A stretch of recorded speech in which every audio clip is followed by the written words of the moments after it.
Hey Calibrate Tools family, welcome back. There's nothing worse than a bad light switch. It doesn't turn anything off, it doesn't turn anything on. Sometimes you just gotta replace them. Stay tuned. I'll see you right after this.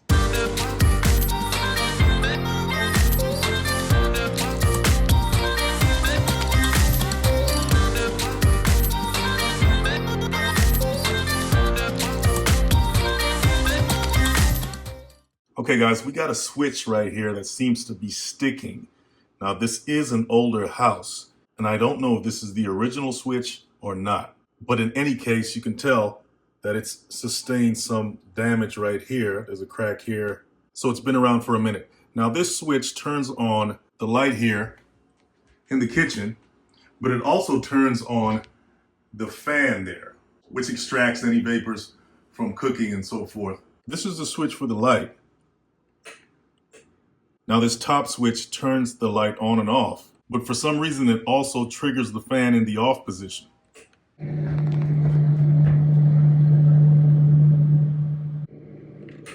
And when you turn it on, the fan is still on.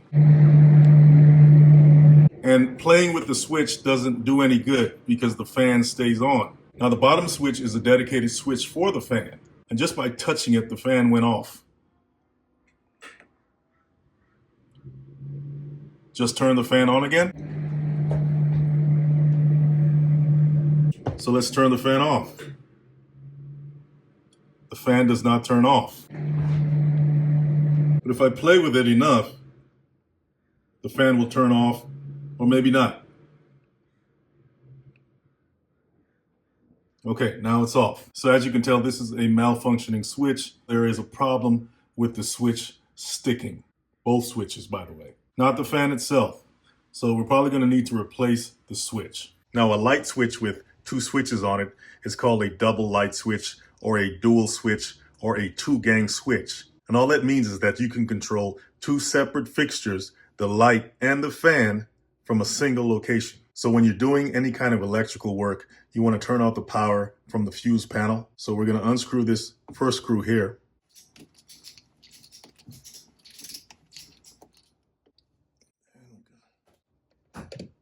Off there.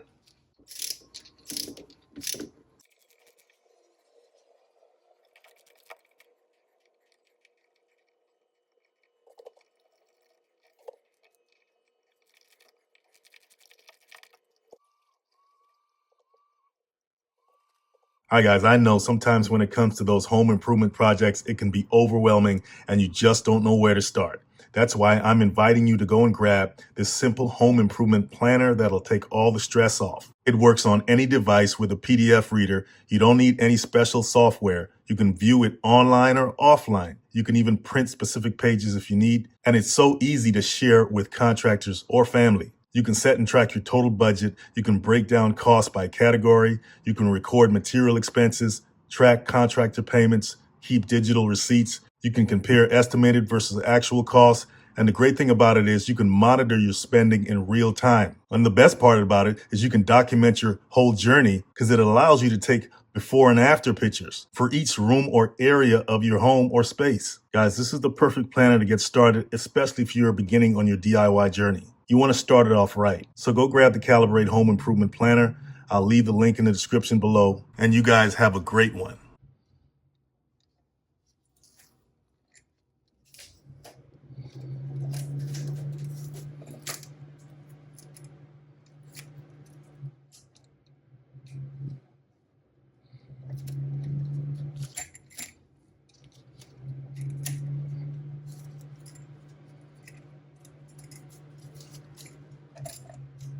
All right, guys, so you can see that the wires are coming down from the fixtures. That's the light and the fan, down through that conduit right there.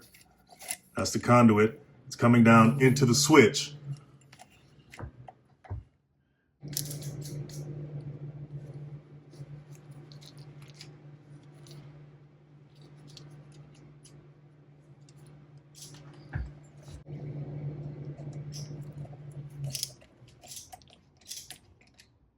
I just unscrewed the screw a little bit and the fan does not turn on or off. So this is like the fan wire.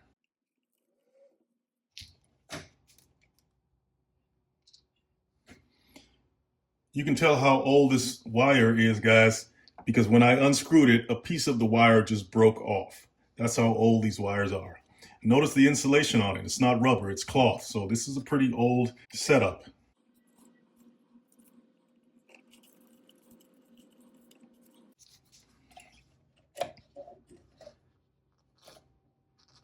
I got to be careful here because you see how brittle the copper was. It just broke, so I don't want to break anything else. Now this seems to be rubber insulation on the wires on this side here. So this may not be the original switch.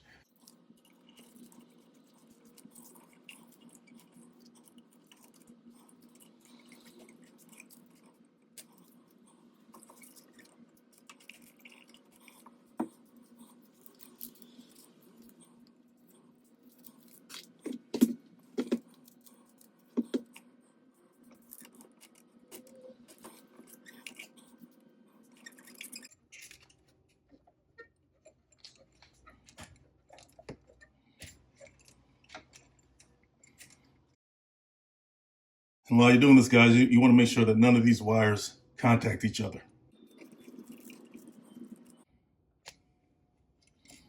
I should have had my needle nose with me to help me out with these wires, but it's okay.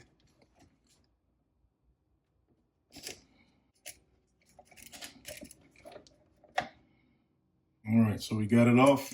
And it's just an old switch that started to give out over time. These things are not meant to last forever. So I made a quick trip to the hardware store to grab a 15 amp switch, a new light switch plate because the old one was kind of dingy, and some wire because I anticipated doing some splicing. All right, so what I'm going to do first is I'm going to straighten out this wire that broke, and hopefully it doesn't break. I told you it was pretty brittle. I'm going to straighten it out as best I can.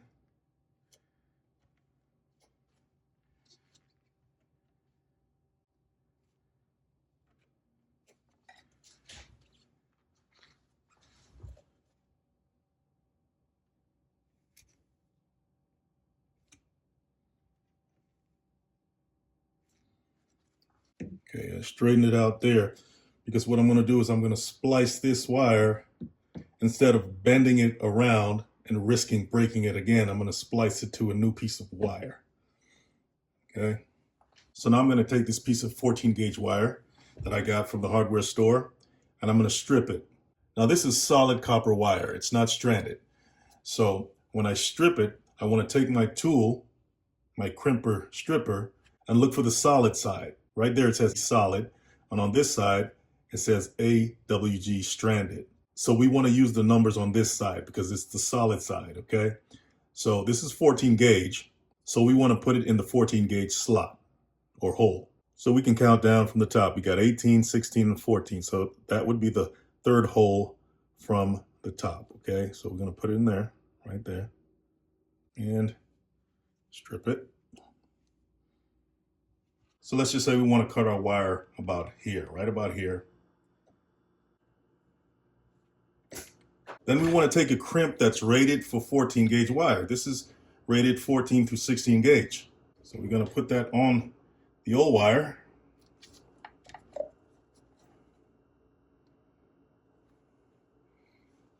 And then we want to squeeze it on there.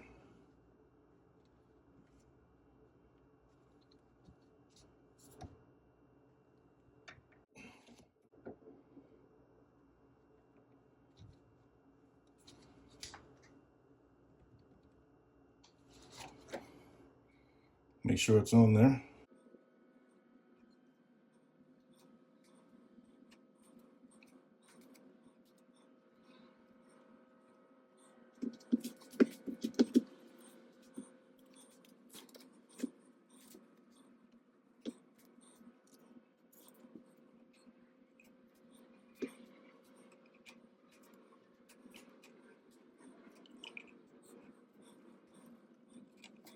Let's give it a little bit of extra insulation. These wires are pretty frayed.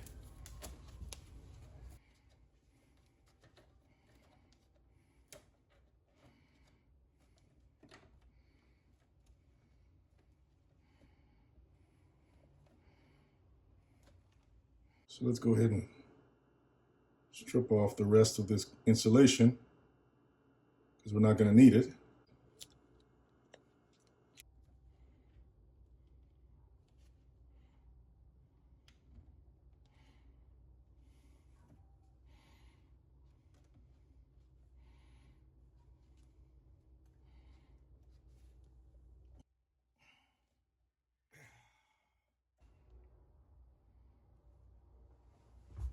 So now we're going to put our new switch on. We're going to connect our wires like they were before. We're going to put that one there.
Just putting some electrical tape around the terminals and parts of the wires here so they don't touch the metal junction box, because if they come into contact, it's going to short the whole place out. So just like the frayed wire I covered up with the electrical tape before, if you have anything like that that's at risk of contacting a metal surface like this junction box here, you want to cover it up with some rubber tape or replace the wiring. The rubber tape is quicker and more convenient. Otherwise, if the wires come into contact with the metal junction box, then it's going to short everything out. And then you got to find your way to the breaker box to turn on the breaker that was tripped.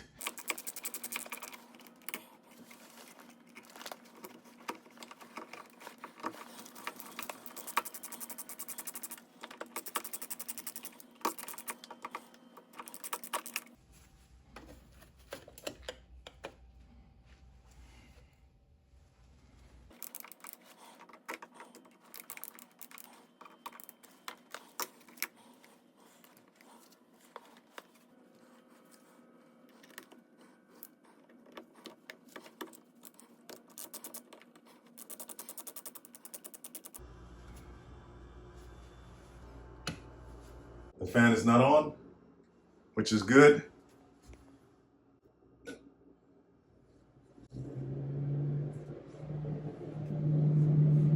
And the fan is on.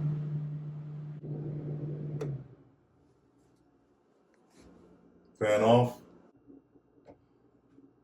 Lights off.